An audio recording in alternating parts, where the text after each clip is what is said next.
Tatlong pamilya mula sa iba't ibang kinalikhan, iba't ibang komunidad, iba't ibang pamilya, iba't ibang trabaho at pinagkakakitaan. Tatlong pamilyang pinagbuklod sa diwa ng Pasko. Isang programang pinag-isa, hatid sa inyo ng Shalit at ng Taong Gala. Ito ang Pamaskong Handog 2023. Isang salo-salo sa piling pamilya upang ipadama sa kanila ang diwa ng Pasko.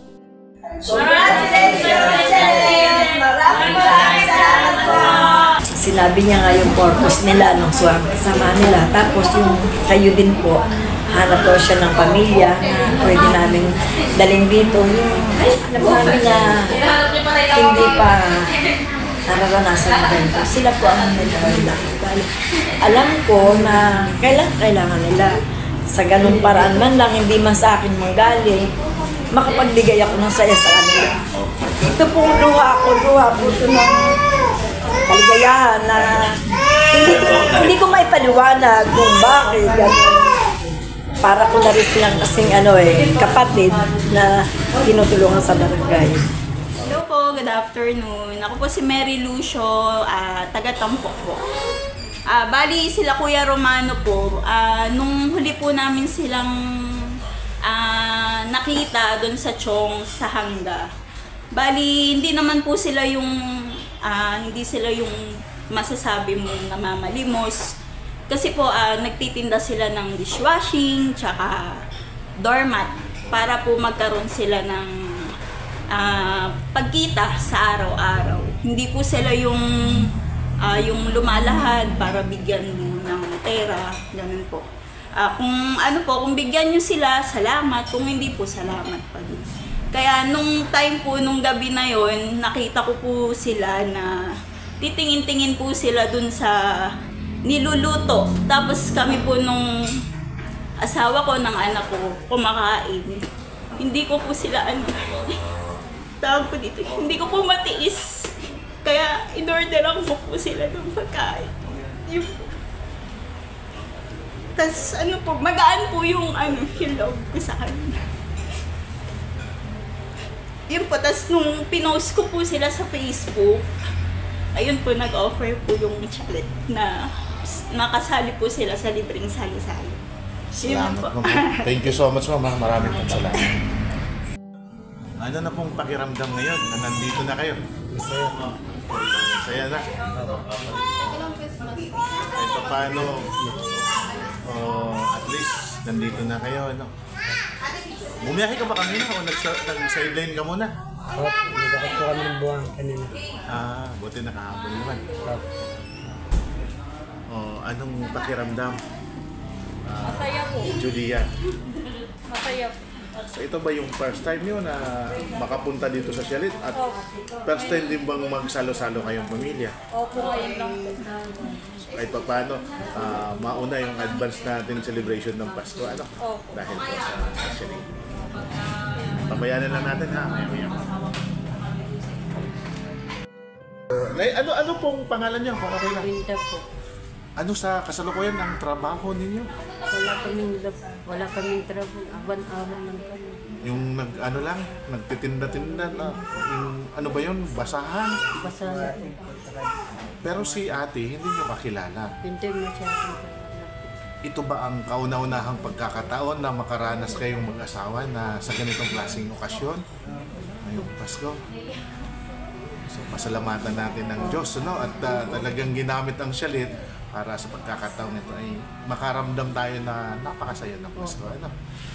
Enjoy po kayo na yan. Si tatay, anong pangalan? Medyo tahimik lang si tatay. Romano. Ilan taon na po kayo, tay? 46 po. 46?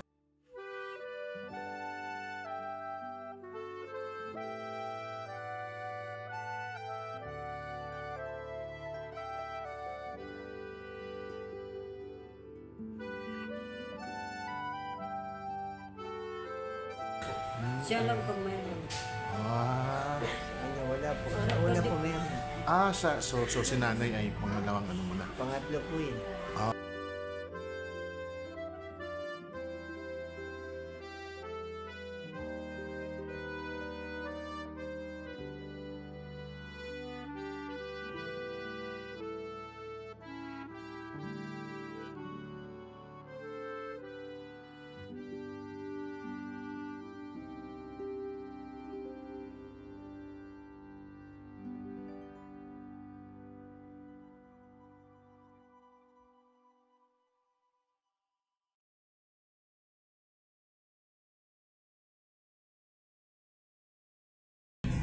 salamat po na kayo po ay dumako dito. Welcome po kayo dito sa Telet. Salamat po na binigyan nyo ng pagkakataon na magkasama-sama tayo ngayon sa isa pong inihanda po ni Sir TJ, Sir Taong Gala. Kaya po, meron lang po sana ako tatanong sa inyo, no? Kasi nga po araw po ng Kapaskuhan. Ano po ba sinicelebrate natin sa December 25 po? Ano po ba sinicelebrate natin? Lahat po ng sagot, tama po.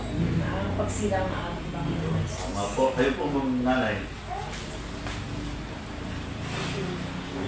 Ayun, pagsilang po na ating Panginoon sa Kristo. Tama po kayo mga kayo po nanay. Ayun, ganun din. Kayo, sir. Ayun, tama po. Sapagkat sa totoo lang po, yun po yung pinakadakilang bagay na inihandog sa atin ng Panginoon. Sinasabi po sa John 3:16 na gawin na lamang ang pag-ibig ng Diyos sa sanlibutan at binigyan niya yung kahit isa niyang itong anak. Na ang sino masumampalataya dito ay maligtas at magkaroon ng buhay na walang hanggan. Alam niyo po, sa totoo lang po, kung wala pong Jesus na napatay sa Krusang Kalbaryo, lahat po tayo ay sa impyerno pupunta. Pero mahal na mahal po tayo ng Diyos. Tandaan po ninyo, mahal na mahal tayo ng Diyos. Siguro po pag nakita natin, ako po ng bata, nakikita ko po yung sinasabi na sa sabsaban yung Belen, hubad, di hubad, nakita natin. Nandun po yung mga hayop na kasama ng sinilang. Pero sa isip po natin, pero sa actual po, isipin po natin sa ating isip. Tayo po ay may hirap, tayo po ay nakakadama ng hirap. Pero mo ba sa ating isinilang doon sa kasama yung mga hayop? Sa sabsaban, wala po. Pero ang Diyos po, siya po yung Diyos na may-ari ng langit at lupa. Pinili niya po na doon po isilang para ipakita po ang kanyang kababahan. Pwede naman doon sa isilang doon sa mga kaharian, sa mga palasyo.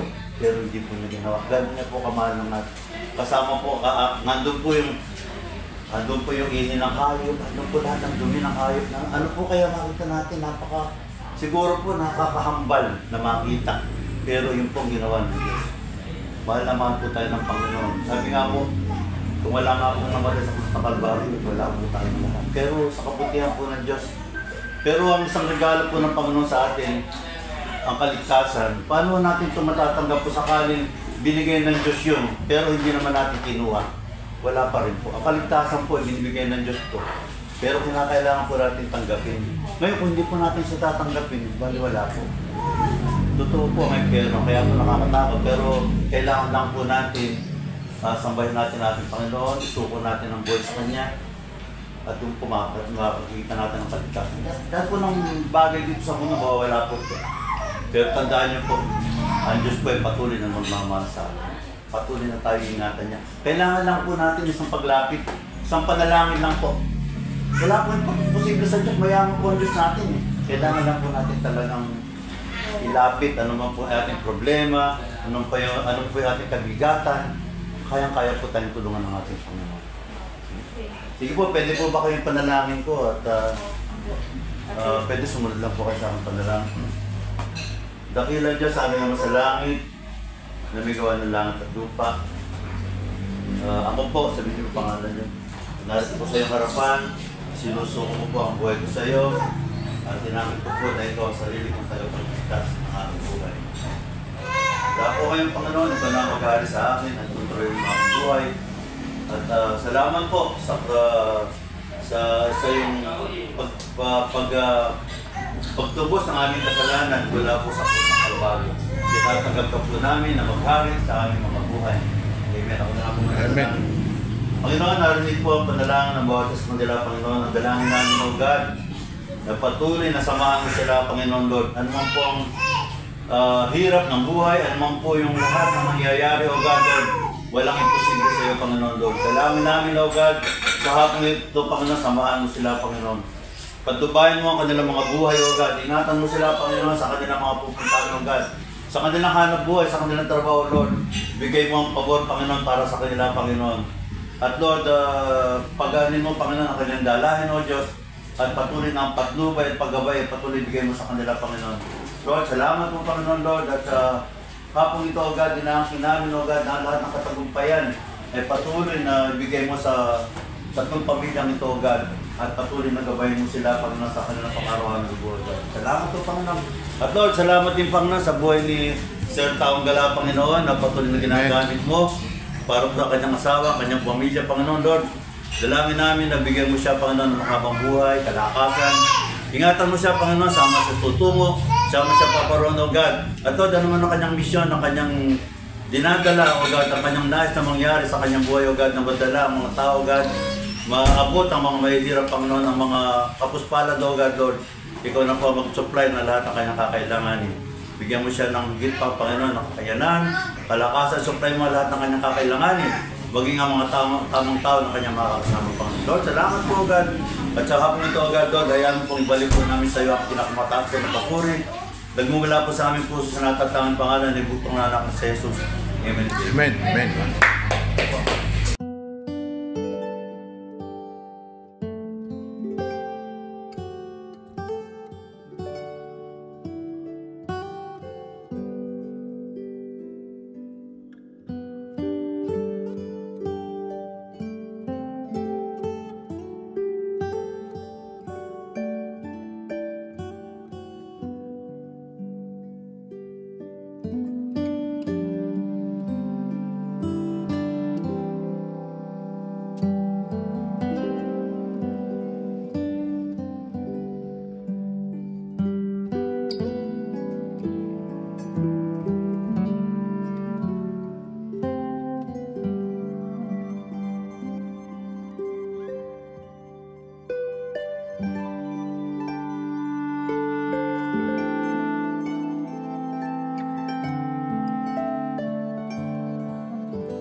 Sa kalagitnaan ng kainan, dito inilabas ng Shalit ang kanilang inihandang sorpresa para sa 3 pamilya. Pinapikit ko ang kanilang mga mata upang sa ganun ay hindi nila makita ang pagpasok ng sorpresa. At ito na, mga kaibigan. 1, 2, 3. Okay! Okay! Woo! Woo! Sobrang saya ng bawat isa sapagkat tigli 5 kilong bigas ang kanilang natanggap at mayroon pang groceries.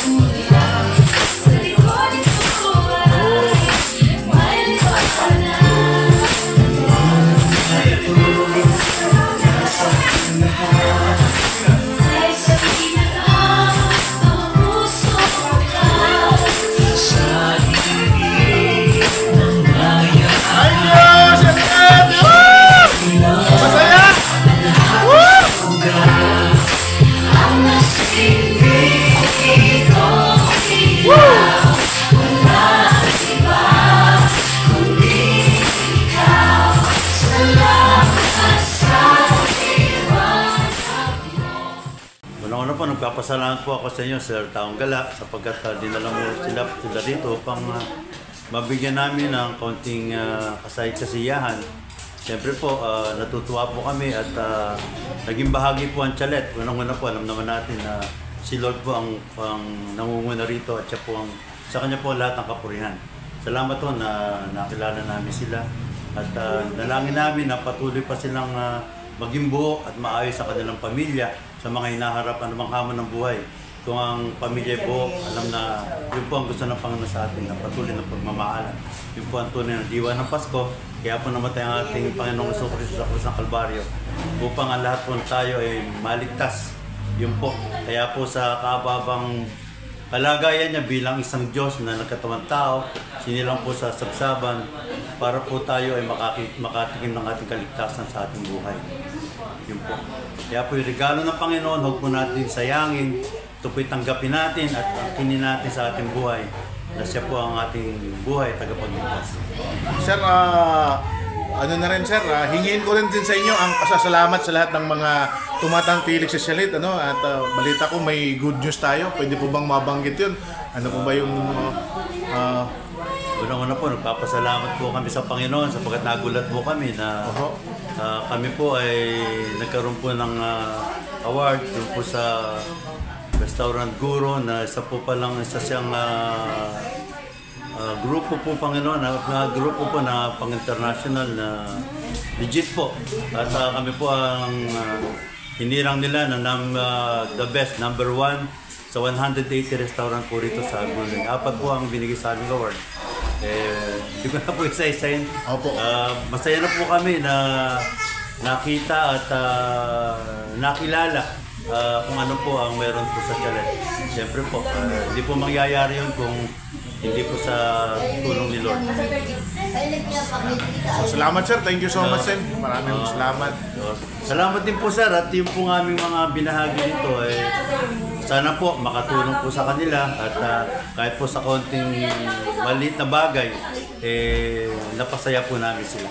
Maraming salamat po Sir TJ at salamat din po sa kanilang lahat. Okay, thank you sir, maraming salamat. Maraming salamat sa lahat ng bumubuo ng Chalet, mula po sa kanilang mga staff, sa may-ari kay Sir Nuli, at sa lahat ng mga tumatangkilik rito. Ibinabalik po ang biyaya sa mga tao sa 3 pamilyang ito. Dalangin ko na sana sa darating na taon ay magkaroon na sila ng masaya at maayos na pagkakakitaan. Sa lahat ng mga taga-Hagunoy, isang pagbati mula sa ating Taong Gala. Maligayang Pasko at manigong bagong taon. Naway maging siksik-liglig at nag-uumapaw ang biyaya sa darating na 2024. Tayo po'y nangangako na hanggat tayo ay naririto, patuloy tayong maglalakbay sa bayan ng Hagunoy upang ipakita ang mga magagandang bagay na pwedeng may angat. Hagunoy, atin ito.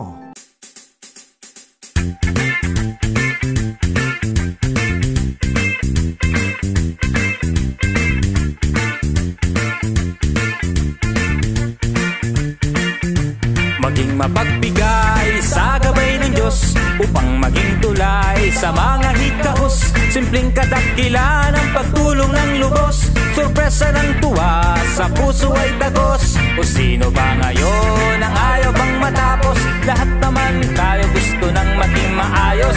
Ito ang panahon ng pagbibigayan, itulak ang sarili